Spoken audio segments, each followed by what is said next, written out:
Alright, since I've been geeking out with my Commodore 64 drum machine mod that I got from Daniel in Germany, and since I've been messing with the synthesizer on the VIC-20, I had to dig out this old sound effects record that I had. Basically, it was being sold like a Battle Breaks record for DJs to scratch, and it has sounds from the Commodore 64 on one side and Atari games on the other side. But what's strange is that on the end of the Commodore side,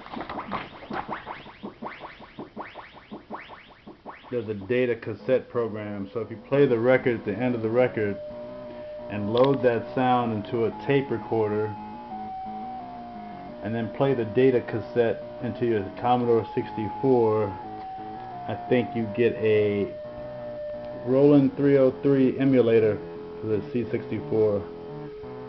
So if you just can't get it to go, the SID 303 program rolling, blah blah blah blah blah blah. So you play the tone at the end of the record into your recorder, make the tape, load the data tape,